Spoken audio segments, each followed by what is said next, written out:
नमस्कार, मैं रविश कुमार। क्या किसान आंदोलन के साथ भी वही होगा जो एक साल पहले दिल्ली में हुए नागरिकता कानून के विरोध में चलने वाले प्रदर्शनों के साथ हुआ था? आज सिंघू बॉर्डर और टिकरी बॉर्डर पर किसान आंदोलन के सामने पथराव की घटना हुई और नारेबाजी भी। क्या जानबूझकर टकराव की स्थिति पैदा की जा रही है ताकि हिंसा कराने की योजना को मौका मिल जाए? दिल्ली दंगों से पहले ऐसा ही कुछ हो रहा था, इसलिए इन बातों से सतर्क रहने की जरूरत है। नारेबाजी और पथराव करने वाले लोग कम होते हैं, लेकिन उनकी ताकत कम नहीं होती। उनकी भाषा वही होती है जो गोदी मीडिया की होती है, उन नेताओं की होती है जो किसानों को आतंकवादी बोल रहे होते हैं। इनकी मजबूरी है कि ये अपनी पार्टी का झंडा लेकर नहीं आ सकते, मगर कई बार दिखाई पड़ जाता है। लोग सोशल मीडिया पर ढूंढ लेते हैं, लोग पता कर लेते हैं। ऐसी खबरों से बेपरवाह आज गाजीपुर बॉर्डर, हरियाणा के कई इलाकों और मुजफ्फरनगर में जो हुआ उसे ध्यान से नहीं हटाया जा सकता है।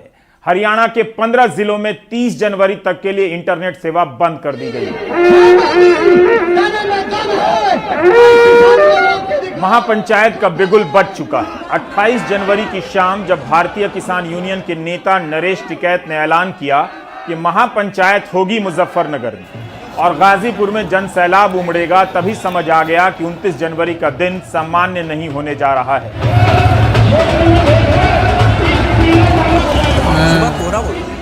नरेश टिकैत के पीछे इतने लोग आ जाएंगे किसी ने सोचा नहीं था।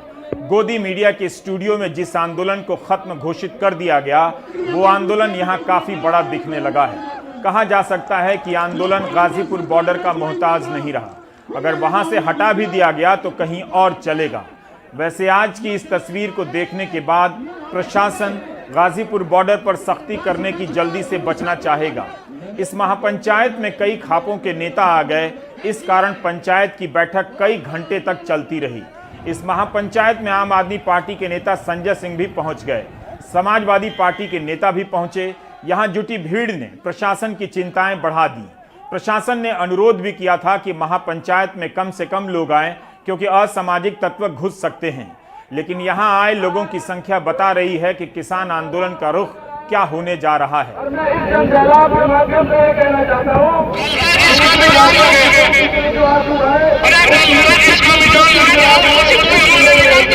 टिकैत, जिन्हें सबसे कमजोर कड़ी माना जा रहा था, 24 घंटे में किसान आंदोलन की मजबूत कड़ी बनकर उभर गए हैं।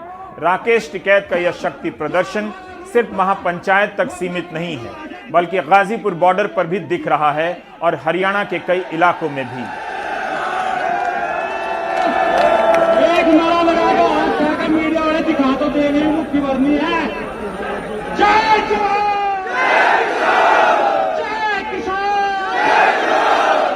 भाई किसानों को तो यही संदेश दिया गया, अपना वहां से गाजीपुर बॉर्डर का वो भी करो, राजनीति का भी अपना ठीक हो करो। हमारे तो भूल हुई है इस भाजपा को इतना समर्थन देने की।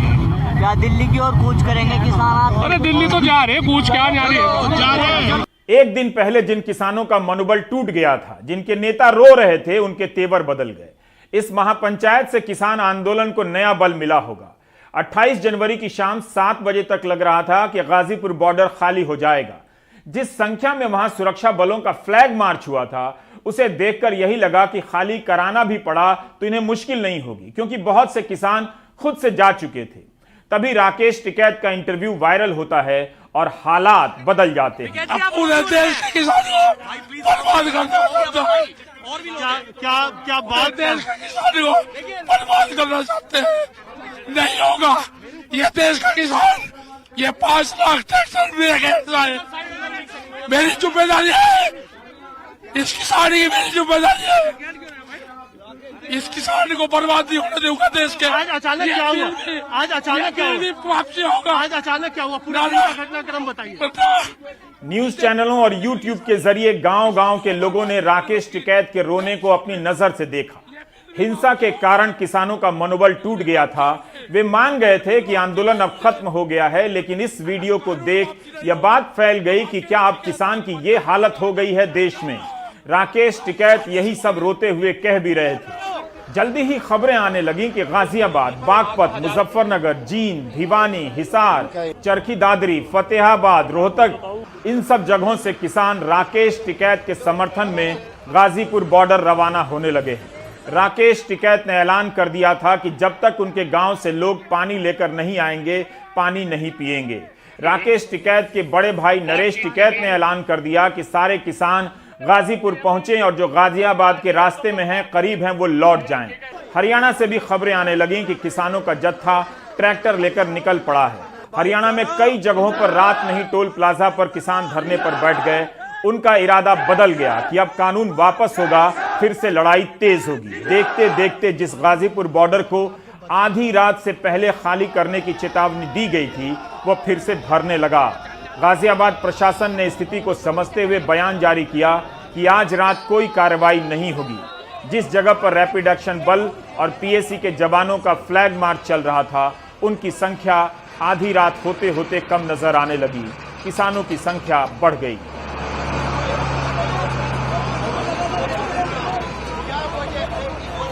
हुआ वही जो नरेश टिकैत ने ऐलान किया कि गाजीपुर में जनसैलाब उमड़ेगा।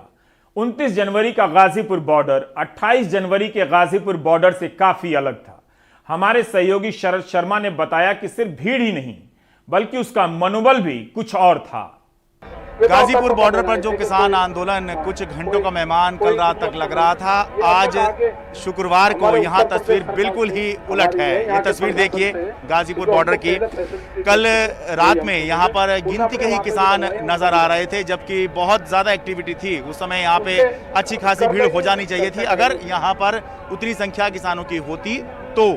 लेकिन कल रात को जिस तरह से घटनाक्रम हुआ और राकेश टिकैत ने बहुत सारे आरोप भी लगाए और भावुक भी वो हुए, उसके बाद बहुत से किसान वेस्टर्न यूपी से, मेरठ से, मुरादनगर, मोदीनगर, बड़ौद, बागपत, हरियाणा से भी आए हैं, उत्तराखंड से भी बहुत सारे किसान आए हैं। तो उसके बाद जो आज यहाँ तस्वीर है, ये बिल्कुल ही कल के मुकाबले ये कहा जाए 360 डिग्री जो है तस्वीर घूम चुकी है।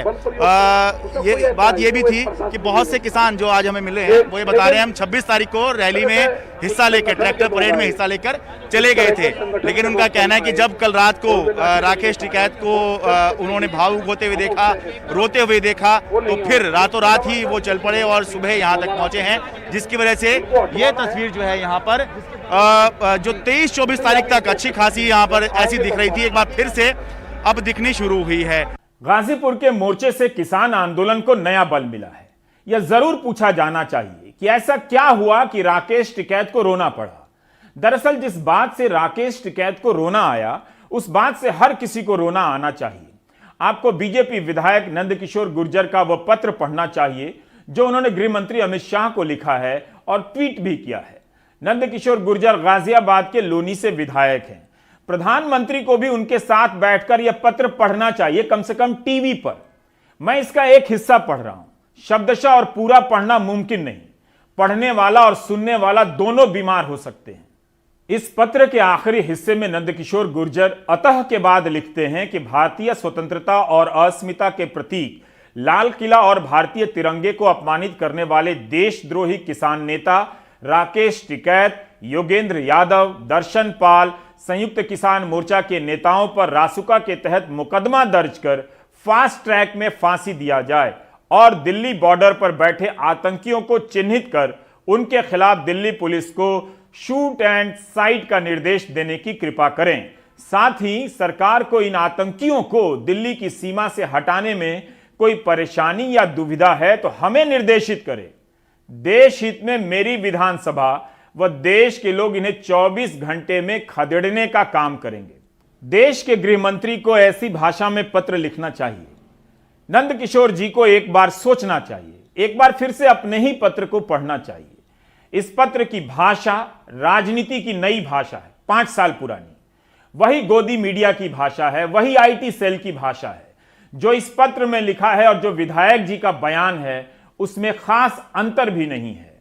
आज भी जितने भी वहाँ बैठे हैं वो 100% आतंकवादी हैं, क्योंकि जो फर्जी जो किसानों के नेता बने थे वो मुंह छुपा के दुम दबा करके यहाँ से भाग चुके हैं कायर। आज उनको जरूरत है कि पुलिस उनको शूट करे। अगर वो नहीं भागते 24 घंटे के अंदर तो सरकार के सामने अगर कोई ऐसी दिक्कत है तो मेरी विधानसभा और एनसीआर के लोग एकदम तैयार हैं और हमारे समाज के लोग भी एकदम पूरी तरह तैयार हैं कि इनको जूते मार के खदेड़ने का काम करेंगे। जाहिर है राकेश टिकैत इस बयान से आहत हुए होंगे।